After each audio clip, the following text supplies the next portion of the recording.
Good morning students. Myself Ashish Dhaka, Faculty of Physics at Shastri Senior Secondary School, Fatehpur Shekhawat. Dear, हम पढ़ रहे थे विद्युत धारा, यूनिट नंबर सेकंड का चैप्टर नंबर फर्स्ट अपना कंप्लीट हो चुका है. आज हम चलते हैं chapter number second. Chapter number second अपना आता है इलेक्ट्रिकल सर्किट, विद्युत परिपथ.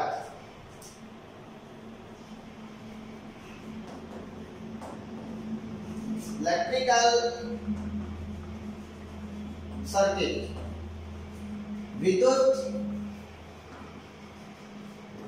परिपथ.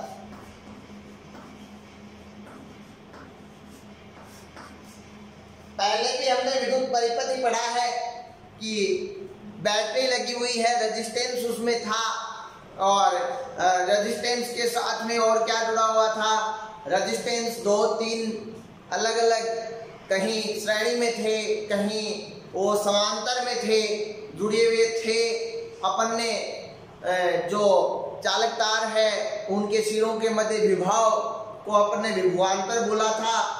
ओम ने एक नियम दिया था V बराबर IR. तो उस V बराबर IR से हमने परिपथों, जितने भी परिपथ अपने पास में थे, सबको हल किया था. मतलब हमने क्या निकाला था, वहां से उनसे प्रवाहित होने वाली धारा निकाली थी, उनका रेजिस्टेंस कितना है वो निकाला था, और उसके साथ में विभवांतर क्या है वो निकाला था. तो पिछले वाले चैप्टर में विद्युत धारा में हमने जो भी पढ़ा है वो बिल्कुल ऐसा समझो कि बेसिक था. मतलब जटिल परिपथ नहीं थे. ओम का नियम वहां पर लागू हो रहा था लगभग जगह. प्रतिरोधों का हमने श्रेणी संयोजन पढ़ा, समांतर संयोजन पढ़ा, वहां पर लागू हो रहा था. लेकिन अब अगली चीज ये आती है कि जब अपने पास में परिपथ है वो जटिल है, इस प्रकार का परिपथ है देखना.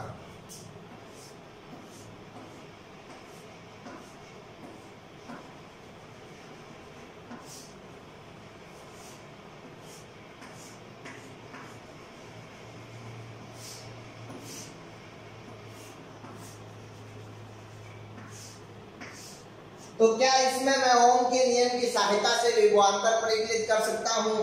नहीं कर सकता. क्या मैं यहां से धारा निकाल सकता हूं ओम के नियम की सहायता से? नहीं निकाल सकता. इसलिए बच्चों, इन परिपथों का हल करने के लिए एक वैज्ञानिक थे किरचॉफ.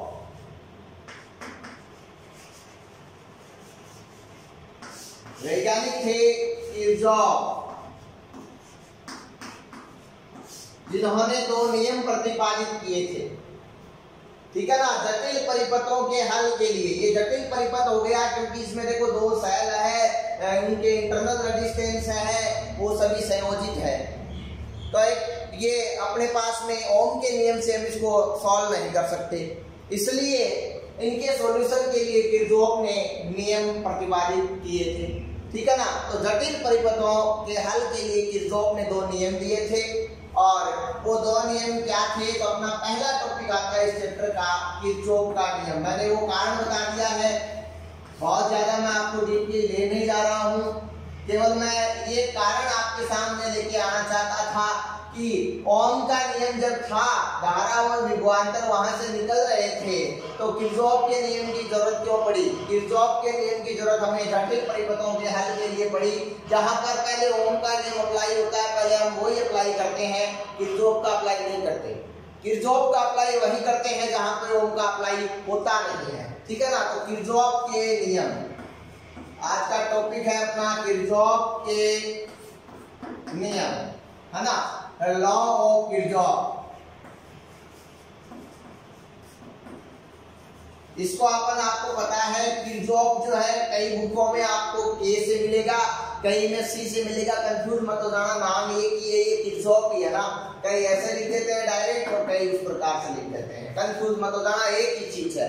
कहीं जगह आपको यहाँ पर चय की जगह जय मिलेगा तो दिक्कत नहीं होनी चाहिए, है ना. इन चीजों में की है अलग से कोई वैज्ञानिक आ नहीं भैया, ऐसी कोई बात नहीं है. अब किरचॉफ ने कितने नियम प्रतिपादित किए थे? किरचॉफ ने 2 नियम दिए थे बच्चों. कितने नियम दिए थे किरचॉफ ने? 2 नियम दिए थे. कौन कौन से नियम थे देखो. पहला नियम था संधि नियम. संधि नियम, दूसरा नियम था लूप नियम, लूप नियम। पहला था संधि नियम और दूसरा था लूप नियम। दो नियम दिए थे। किस लिए दिए थे? इनमें क्या बताया गया था? इनमें ये बताया गया था पहले में कि summation of I is equal 0। दूसरे में बताया गया था summation of v is equal 0। हम पढ़ेंगे पुराना, बता रहा हूँ बेसिक में क्या है, ठीक है ना।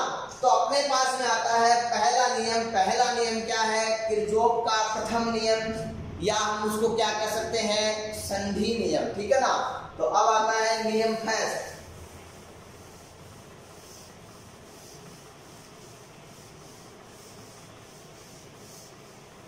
किरचॉफ का संधि नियम या प्रथम नियम, प्रथम नियम, जिसे अपन संधि नियम भी कहते हैं।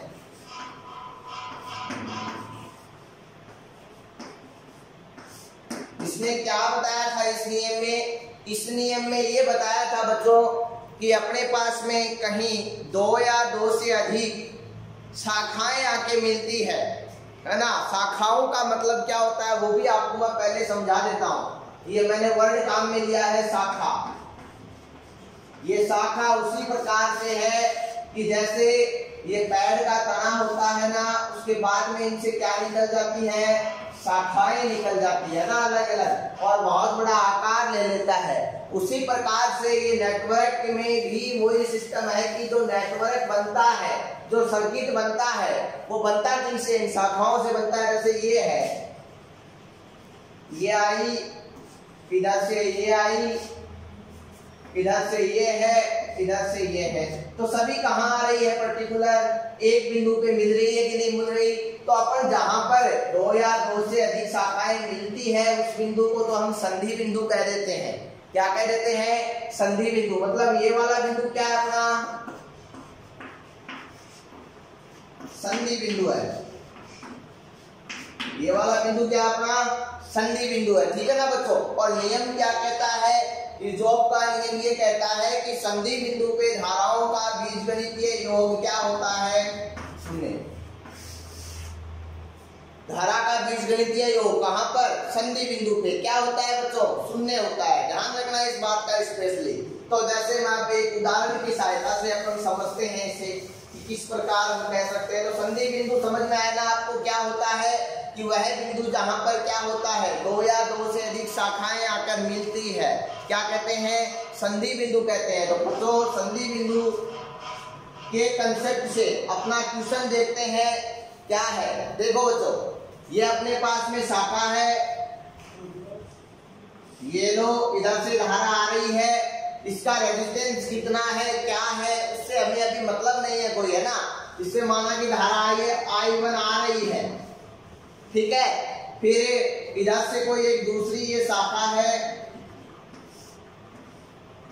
ठीक है, इससे माना I2 आ रही है, ठीक है। फिर देखो इधर ये कोई तीसरी शाखा है,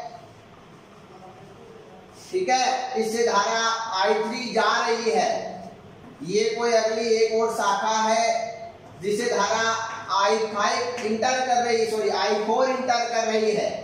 ये इधर कोई एक शाखा और है जिससे ये धारा I5 निकल रही है। तो ये देखो यहाँ पर क्या हो रहा है, दो या दो से अधिक शाखाएं एक बिंदु पे आके मिल रही है। तो ये बिंदु तो क्या कहलाता है? संधि बिंदु। और इस बिंदु पे समीशन ऑफ आई कितना होता है? 0। क्या होता है? समीशन ऑफ आई 0 होता है, ठीक है ना बच्चों। तो अब समीशन ऑफ आई 0 होता है तो अपन यहाँ पर यहाँ से टोटल देखें कि I1 प्लस I2 I3 ऐसे करेंगे या और कुछ करेंगे। बच्चों अब एक बात बहुत अच्छी समझाने वाला हूँ। संधि बिंदु की ओर आने वाली धारा यहाँ पर प्लस में ली जाएगी। संधि बिंदु की ओर आने वाली मतलब जो इंटर होगी ना, जो इंटर होगी उसका साइन तो प्लस में लेंगे, ठीक है ना। और जो एग्जिट होगी उसका साइन किस में लेंगे? माइनस में लेंगे। तो देखो भाई यहाँ से क्या आता है, ये I1 इंटर हो रही है, एग्जिट इंटर हो रही है, अंदर की ओर जा रही है, ठीक है। फिर देखो ये क्या हो रही है,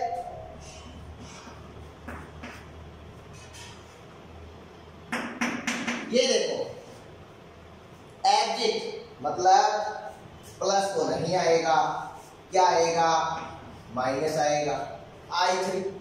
फिर ये देखो वापस इंटर ही है I4। फिर ये देखो क्या है, एग्जिट हो रही है I5 इज इक्वल क्या है बच्चों 0। इसके क्या लिख सकते हैं अपन, I1 plus I2 plus I4 और माइनस I3 प्लस I5 बराबर 0। तो ये है अपना प्रथम नियम, उदाहरण सहित आपको बताया। यूज कहाँ होता है, देने की जरूरत क्यों पड़ी, जैसे बच्चों इनमें से 4 धाराओं के मान दिए हुए हैं और 5वीं का पूछ लिया तो जरूरत पड़ी कि नहीं पड़ी, भाई यहाँ पे जरूरत होती है कि नहीं होती है, फिर होती है ना बच्चों। उसी प्रकार से अपन देखते हैं। देखो अब मैं आपको एक क्वेश्चन करवाता हूं प्रथम नियम पे। कौन से नियम पे, प्रथम नियम पे। देखना बच्चों, क्वेश्चन लिखना है, क्वेश्चन लिखिए, निम्न परिपथ में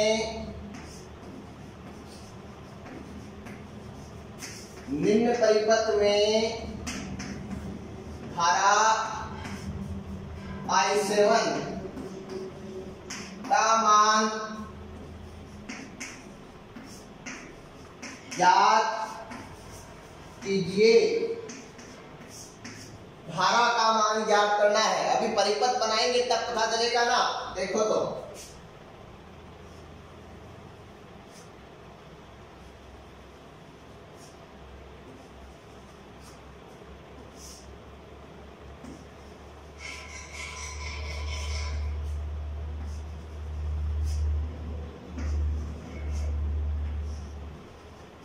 ये देखो यहां पर ये वाली धारा है 1 एम्पियर की, ये वाली धारा जो है वो 3 एम्पियर की, ये वाली तो धारा है वो 4 एम्पियर की, और ये वाली धारा है अज्ञात है, पता नहीं है क्या है। ये मानिए I1, ये मानिए I2, ये मानिए I3, ये मानिए I4, ये मानिए I5। इसका मान, ये भी एग्जिट हो रही है बच्चों, इसका मान कितना है, इसका मान है 2 एम्पियर, ठीक है, I5 हो गई। अब ये बिंदु अपन ने मान लिया कि बिंदु है A। कौन सा बिंदु है, A बिंदु। ये बिंदु है B। धारा देखो ये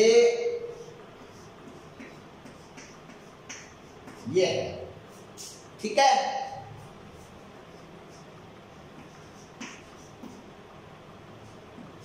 और ये जो है ये 2 एम्पियर।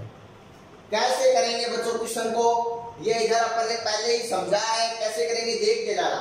पहले लेंगे कहां पर, बिंदु ए पर, बिंदु ए पर कौन से नियम से, संधि नियम से। सभी धाराओं का बीजगणितीय योग क्या होगा, 0। धारा कौन कौन सी है, देखो 1 एम्पियर, तो लिख ली 1 एम्पियर।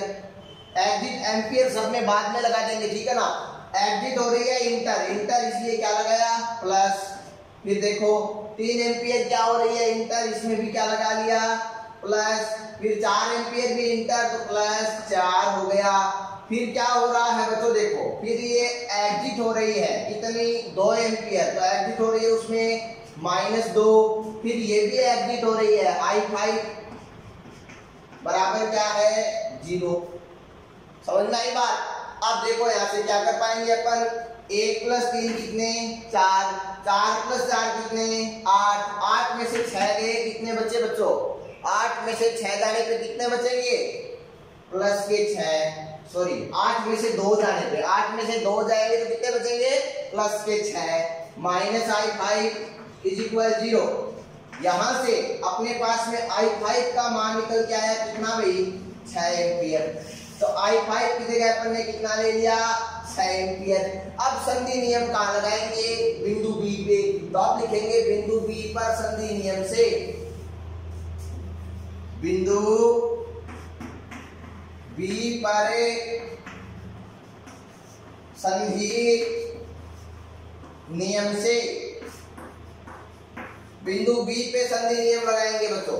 तो बिंदु बी पर जब संधि नियम लगाएंगे तो कैसे लगेगा, देखो ये देखो 6 क्या हो रहा है इंटर, फिर नीचे से 2 भी इंटर, फिर उधर साइड में क्या निकल रहा है 4 माइनस के 4, और क्या निकल रहा है I7 निकल रही है, ये लो वाह।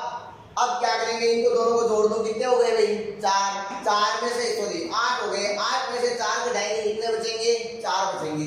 तो 4 माइनस कितना आ गया 0। तो यहां से अपने को क्वेश्चन में पूछा था I7 का मान, और I7 का मान अपन ने निकाल दिया कितना 4 एम्पियर। तो ये अपना क्या हो गया क्वेश्चन हो गया, ठीक है, उतार लेना इसको। अब चलते हैं हम आगे। तो ये बच्चों अपना प्रथम नियम हो गया। मैंने आपको बहुत ही सिंपल तरीके से समझाने की कोशिश की है, एक बार फिर से देख लेना, अपने उदाहरण सहित समझा है, सारी चीजें आप लोगों को बताई गई है। तो आपको अब इसका क्वेश्चन किसी भी हालत में गलत नहीं करना है। क्वेश्चन गलत तब नहीं होगा जब आप इससे संबंधित जितने भी क्वेश्चन मिलते हैं वो सारे सोल्व करो। बच्चों मैं बता देता हूँ कि कभी कभार जेईई मेन की एग्जाम में भी कभी कभार संधि नियम से डायरेक्ट क्वेश्चन पूछ लेते हैं, क्योंकि जेईई मेन के पेपर में क्या रहता है, जेईई मेन का पेपर आता है 25% इजी, 25% इजी, 50% मॉडरेट और 25% डिफिकल्ट।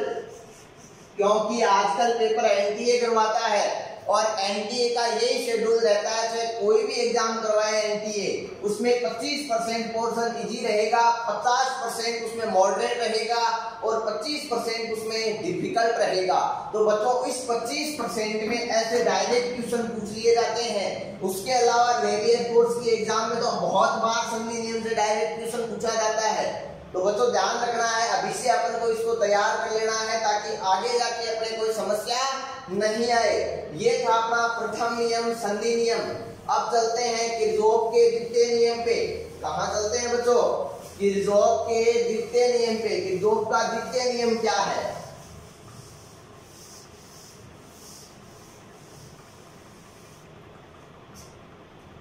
नंबर 2 है second law of Kirchhoff.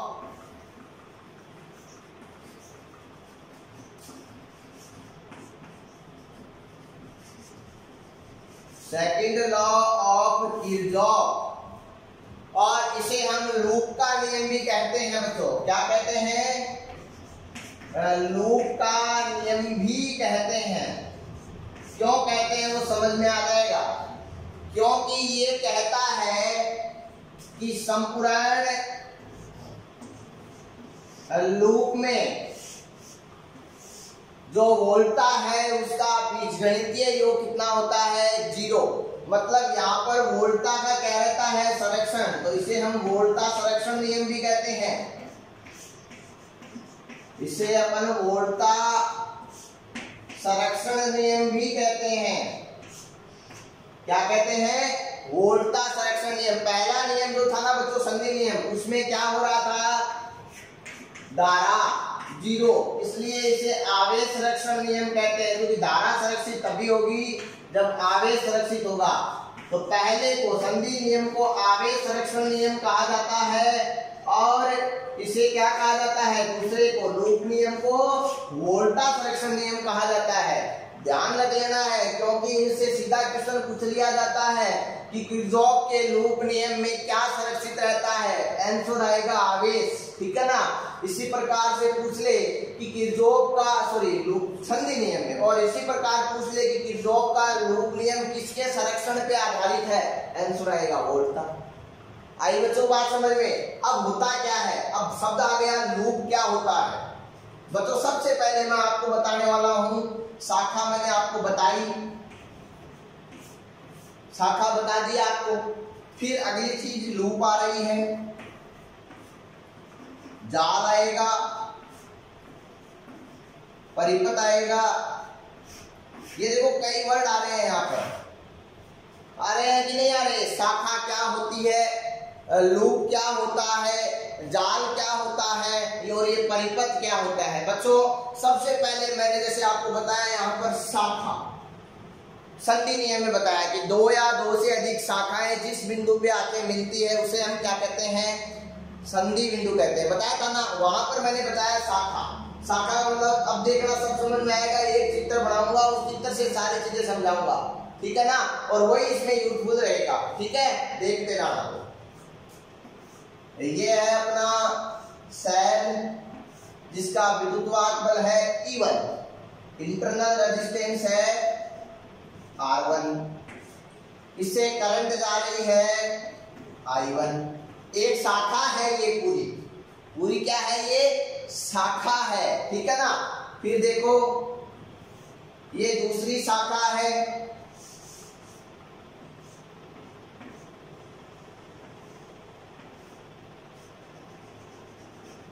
Resistance तो है R2 और इसका EMF है E2, इससे करंट है I2। अब ये कंसेप्ट तो समझ में आया होगा कि करंट प्लस से माइनस की ओर निकलती है, ये भी शाखा है, दोनों ही क्या है, शाखा। लूप कब बनेगा, अब बन गया,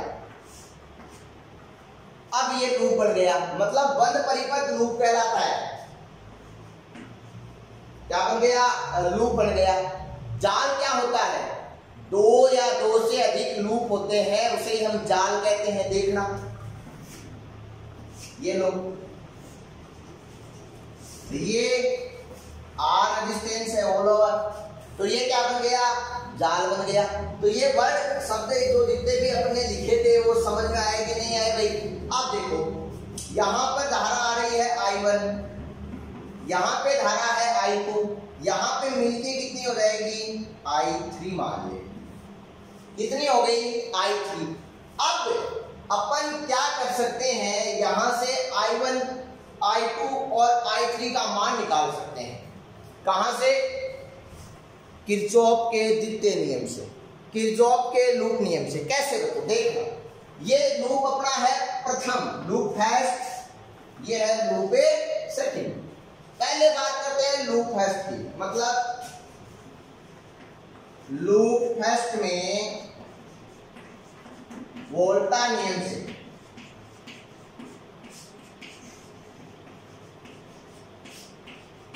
अपन ने ये बताया था आपको कि धारा का बीजगणितीय योग शून्य होता है संधि नियम में, और लूप नियम में वोल्टा का बीजगणितीय योग क्या होता है, शून्य होता है। तो बच्चों देखो यहां पर शुरू कहां से होगी भाई, अब देखना ये है कि इसको शुरू कहां से करेंगे, किस बिंदु से हम शुरू करें, यहां से करें, यहां से करें, यहां से करें या यहां से करें, वो देखना है।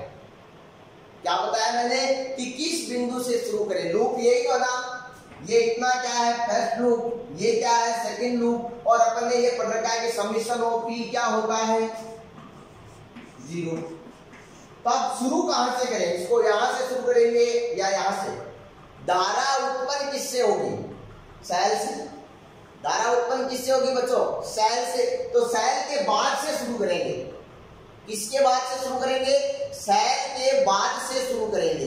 तो यहां पर देखो ये सेल आ रहा है सबसे पहले, जिसमें धारा की दिशा इस तरफ है ना, और पहले आ रहा है पॉजिटिव टर्मिनल।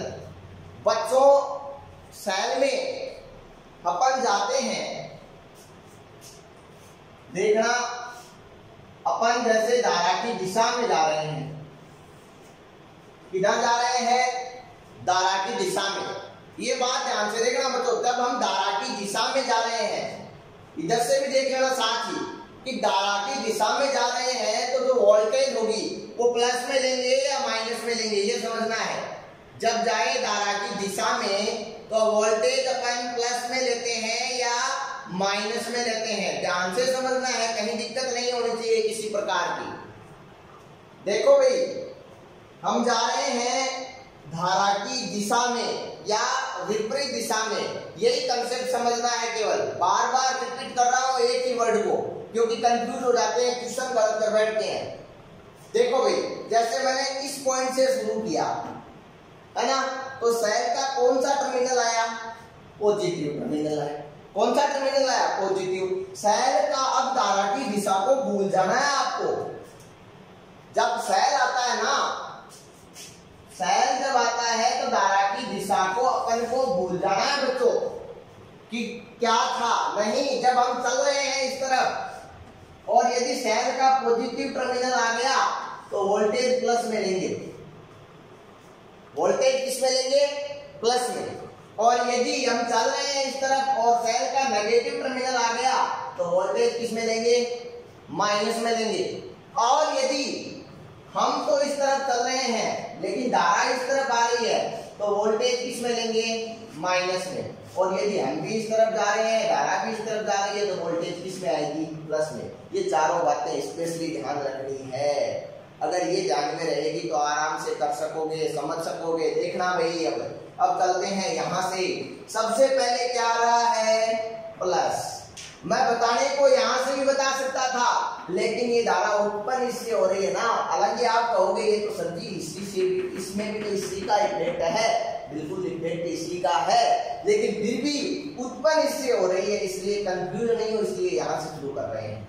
अब देखो, ये धारा की दिशा इस तरफ आएगी, भूल जाओ, क्योंकि पहले क्या आ रहा है, सेल आ रहा है। तो सेल में कौन सा टर्मिनल आ रहा है, पॉजिटिव, तो अपन वोल्टेज इसकी किस में लेंगे, प्लस में। तो क्या लिया अपन ने, E2, क्या लिया अपन ने, E2। फिर आगे चलो, इंटरनल रेजिस्टेंस R2 है, ठीक है। इससे धारा की दिशा इधर है, हम इधर जा रहे हैं, विपरीत काम हो गया। हम धारा की दिशा के विपरीत जा रहे हैं, इसका मतलब क्या लोगे, माइनस। कितने जा रहा है इसकी, I2, और ये रेजिस्टेंस कितना, R2, तो minus I2 R2।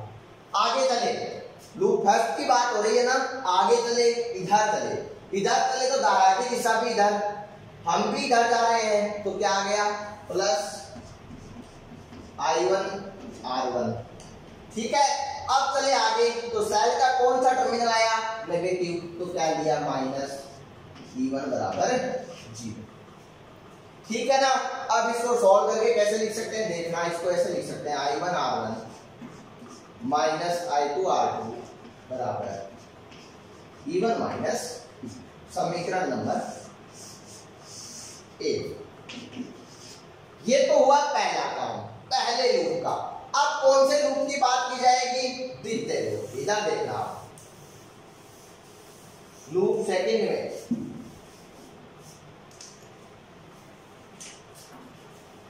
Loop second में वोल्टा नियम से,